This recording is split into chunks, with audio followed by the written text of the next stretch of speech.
Well, ladies and gentlemen, welcome back to another episode of the Dairyman Story. My name is Frank, and you join me in the beautiful 4840 that we have on demonstration, or kind of temporary hire, really.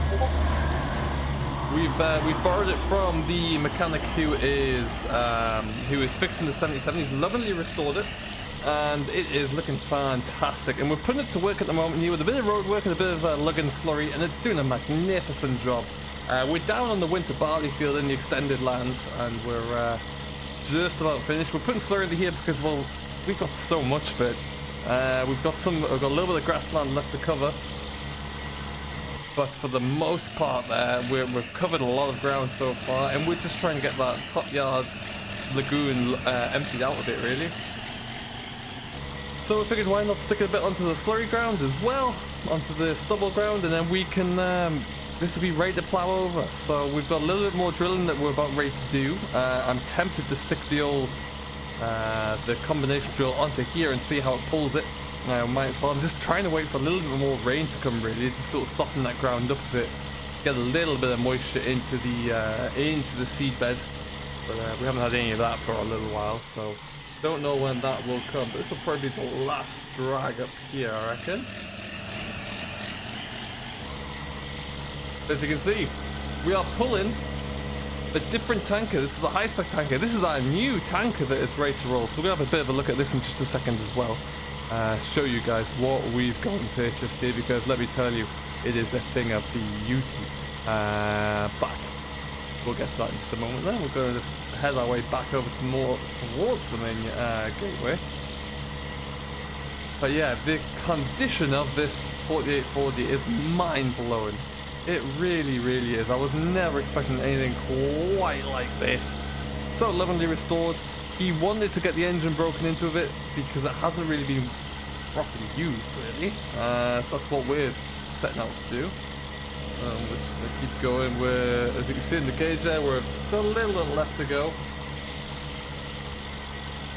But we'll just keep running up this edge until it's all gone. Probably got about, no, maybe a tenth left in there. And then we're flying.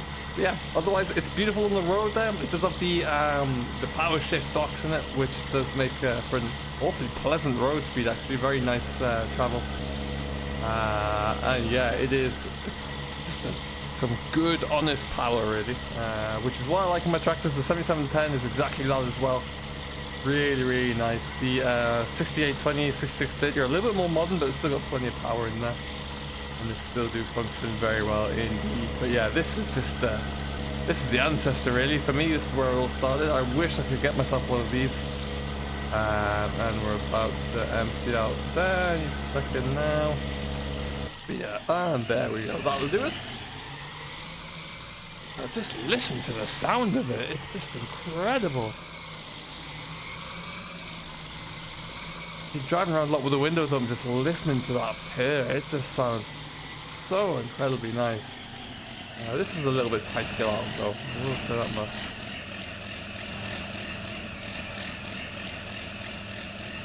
Let's see what that looks like there. Oh. Nailed it. Alright, beacon light on. Back up to the main top yard we go. So it's a little bit of a pull. Long draw, but yeah, it's pretty darn impressive. Now you'll notice as we drive through past the lower yard here that we do have quite a bit of grass knocked down now. Some of it is even baled. I made the decision later on. Listen to that, by the way. It's beautiful. This has been knocked down on the right here. That's going to be hay ground there.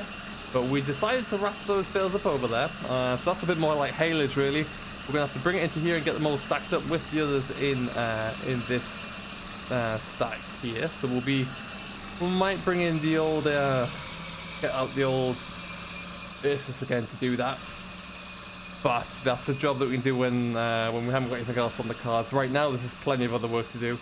Still lots of grass around. As you can see, our maize is growing in nicely. Just down there you can see that's coming along leaps and bounds. And yeah, we've got a few of the fields knocked down. There's still plenty to knock down at the moment. The mowers are up at the main yard there, where we're just filling up with diesel, and we're going to get ready to go again. There's a little bit more mowing to do. Oh, this is where it starts to really choke down a bit, though. Get up there. Perfect. So yeah, we're gonna go and take us. We've got one more field that we're gonna spread slurry in. We've just cleared off those bales today, actually. You'll see as we get through here, we've got a little bit more grass knocked down as well up here, ready to go. That's just been down for about a day and a half now, so it needs a little bit more before it's ready. But yeah, as we just pull into here, stick our hazard lights on, and brake on as well. So as you'll see as we walk through here, though, it's a bit thin in places, but it's spread out, it's drying out nicely as well. So we're going to let that just do exactly that. We're going to let it dry through. We'll TED it around once or twice, depending. But we've got some really nice dry days coming up soon as well, so that should dry out very quickly indeed. Looking forward to it, because then we can get it all baled up. And then there's about, they'll be in the region of another 35-40 acres to do down below the sheepyard there as well. So we need to get that one all gathered up sooner rather than later, but that's what we're going to probably start mowing after we get the slurry done. But for right now, we'll just jump into here. Oh, I mean, listen to it. Oh, shut.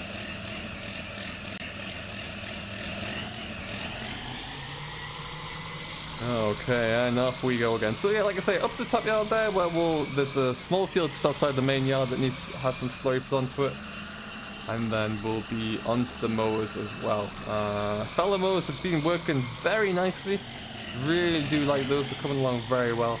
And it's at that time now, yeah, where they're really just singing along. I haven't taken them off the 6820 yet. 6820 still is kicking in. That's why we might put the drill onto this old girl, so we can give her a bit of a battle. But we'll see. All that is to sort out still. Yeah, other than that, we'll be very busy, cracking along still. Cattle are doing well, love them being outside there. The grass is really good. Any grass that's growing through right now is very nice. It's very rich, very sugary. Cattle are loving it. Milk quota, you can see, is kind of creeping up a little bit as a result, so that's fantastic news as well. Yeah, just listen to it. I'm sure the neighbors and the villagers are hating me for this, because it's I've been bombing around all over the place with it, but yeah, it's just incredible. Really, really beautiful sound. So this is the field there that we're going to be going into. But yeah, we just need to fill up first.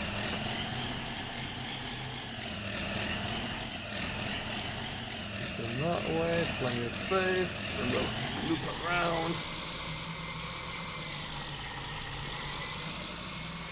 Put the loader back onto the front of the 66 because we've been carting hay in with that. Now the hay itself is still a little bit warm, so you'll see it's all stacked up here. Well, it's all lined up here, ready to go, because it's just a bit too warm to put into the shed yet. So, as I mentioned there, we do have some good weather coming up. But rather than kind of stack it all into there, which that stack needs a realigning anyway, but we'll just leave it out here so it can dry off there. But some good looking bales, nice and clean, nice and tight as well. Looking grand. But yeah, I'm in no rush to put them in there. There's a bit of a windier day tomorrow apparently, so that'll be good just to let them dry out a touch. We'll hope so at least. Yeah, other than that, everything else is looking very good. Do let me know how you're getting on, what you're doing as well, what you're working, what you're driving, and if you're having the same issues with the weather in some respect there, or it's just so bone dry now. I'm very worried about my my kind of third cut options. I think that's going to be limited, so we'll have to see. We'll get some slurry put down there, but other than that, there's been no rain at all, so we'll have to wait and see. Fortunately, we do have lots of slurry. We will not run out of slurry anytime soon. And yeah, whilst this is filling up, I guess we'll have a better look at the new tanker. Alright, and so we're just parked up here. We've just filled up the next load from the lagoon here, which is still probably taking about 6 loads out of there so far, which is going to be... that's quick math there, Frank. That's going to be 30,000+. That's going to be about 90,000 litres. And we're still nowhere near. So, yeah, we've got lots more to do there still. So, but before we do go anywhere, this is our new tanker. We traded in the Joskin, and we have yet to fully trade it in because we're still waiting for the dribble bar for this Hi-Spec. But this is a Hi-Spec 3500 TDS, and it is huge. It's a little bit bigger in capacity, about 500 liters. But you'll see the crucial thing is here that we have the auto arm on that connects with our lagoon down at the bottom yard. We can also top fill it from the Abbey tank that we have down there. So yeah, it's a very beautiful yard. Currently, as you can see, it is just fit with the splash plate on the back, but we are looking to get that changed, hopefully sooner rather than later. I think you'll agree, though, it's just a pretty perfect little match for this here 4840, and it's just beautiful actually. So what we're going to do here, we're just going to jump straight on in, and then we'll get this load spread. Where possible. I don't know if we'll get it all filled up, but hey, we can try.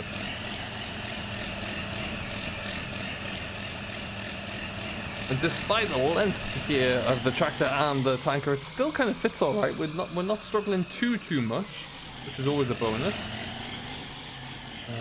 We'll go.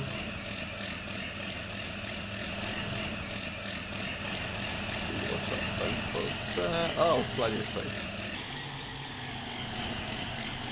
Okay, and then because of the angle of this, we'll do a little bit of a shake around. Let's go straight into here first. This one's already been done, as you can tell. There we got into this, but just didn't get all the fields cleared straight away, so I had to wait a little bit. Yeah, we're looking good now.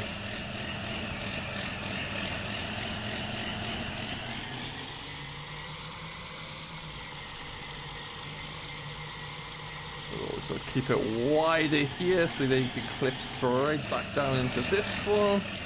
Happy days. Alright, and then we're just going to fire everything back up again. Perfect stuff. And off we go. So like I say, we're going to get this all finished up here. And we've got plenty of bales to go and get gathered in at some stage. We'll probably just do that for the last couple of hours today, I reckon, and then mow. We'll see how we get on. We might get some more grass knocked down tonight, but if we don't, we'll get it done tomorrow, and then we'll see how we go. There are 2 bales of hay in the bottom of this field that seem to be missed, so we'll have to swerve out and miss those ones. You can see it was a bit late when I got those cleared. Just want to avoid all of that.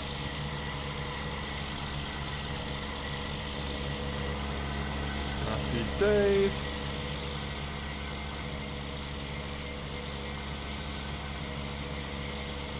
Perfect. So yeah, we'll carry on with this one, and then like I say, you'll join us when we get going in a little bit more work. Probably in the 6630 though, so take out the front loader for a little spin, and we'll get some bales carted in, I reckon. But yeah, just thought I'd show you the 4840 doing some bit of road work, really, a bit of a long draw, and then we're going to get doing a bit of draft work as well, so you get to see that one coming up soon as well.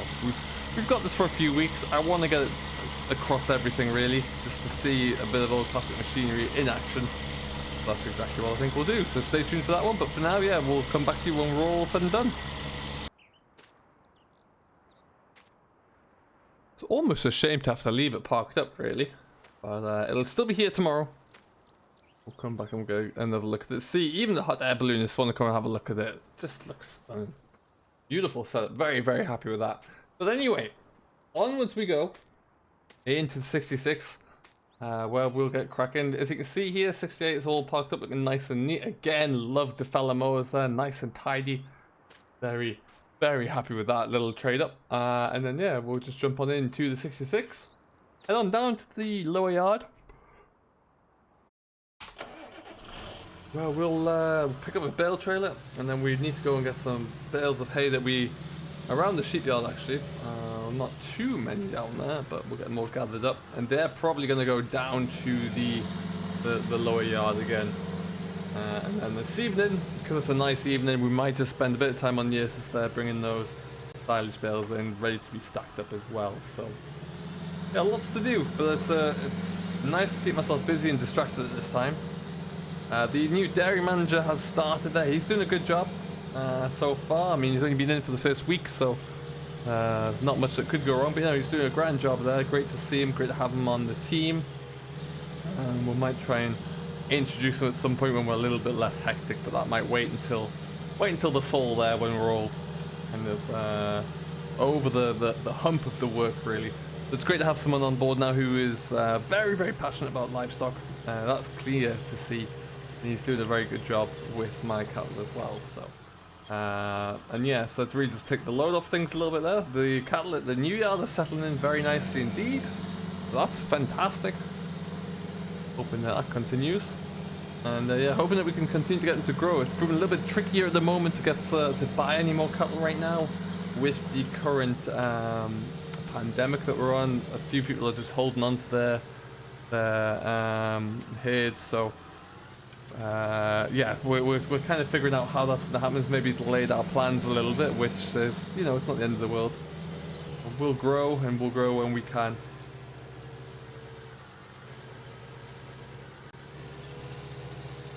Doing a bit of hedge cutting there with the front loader, which will lower that down a touch. But you can see we're kind of heading over there. There's a few bales around that headland there, which actually came through pretty well. So yeah, we need to go and get that cracking with that one.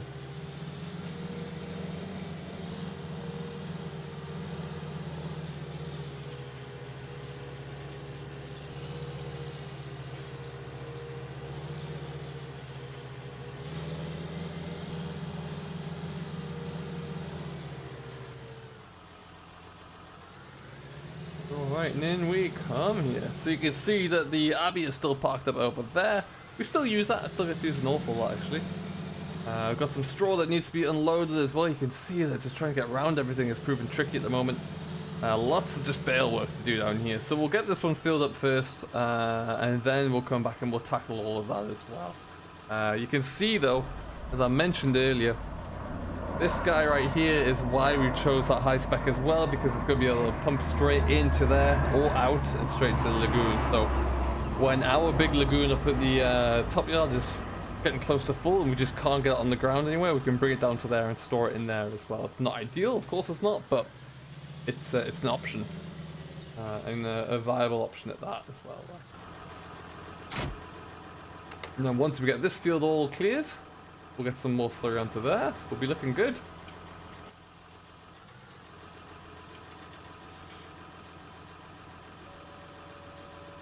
Oh.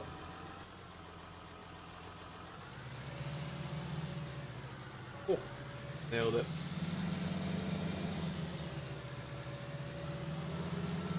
Okay.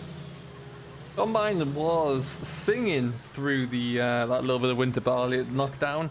Hopefully we'll get out soon to do. We've got a little bit of winter oilseed rape, not much, but then we've got a little bit of weight as well. I still haven't got rid of that farmer's grain. It's still sat in my trailers here, but no, I'm going the wrong way. That's muscle memory right there.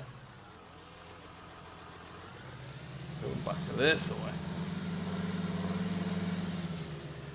And hopefully we're just going to try and creep through the cornfield, the maize field here.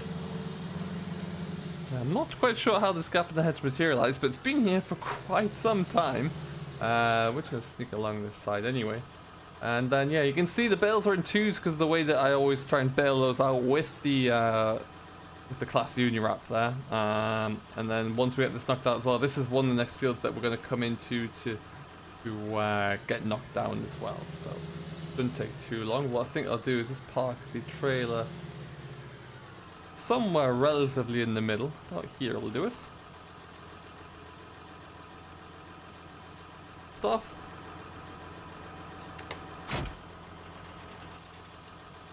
Wonderful. And then we'll get these all stacked up nice and quickly. Some of them haven't quite done the job. There we go. Now these ones have been out for a little while now, so these are just going to go straight into the shed. I got no doubts about that. These have been outside for about a week almost now, so they'll be fine. And still, almost unheard of. The bales have been outside for almost a week and they still haven't been soaked. The weather at the moment is just outrageous. You pull a little bit out.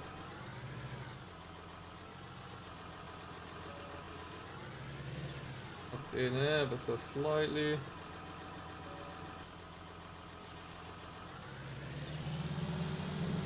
Not too many bales in this field, so we're not going to stack them on their edge. We'll just get them all in like this. yeah, I think that's just a nice little roundup of what we've been doing at the moment. We're going to continue on, get this all buttoned up, and hopefully, like I say, we'll get everything kind of done with the Bale soon. But and then we'll be back on the mowing, and then get that old John Deere into some draft work, which would be great to see. I, for one, cannot wait on that one. What we're going to do is pull that in. Excellent. And so, yeah, we will leave it here for right now. So I hope you have enjoyed. If you have and you've yet to do so, don't forget to hit that like button. Hit that subscribe button for Simulation for the Nation as well. And we will see you all in the next one. Until then, I've been Frank. I do hope you have enjoyed, and we'll catch you all later.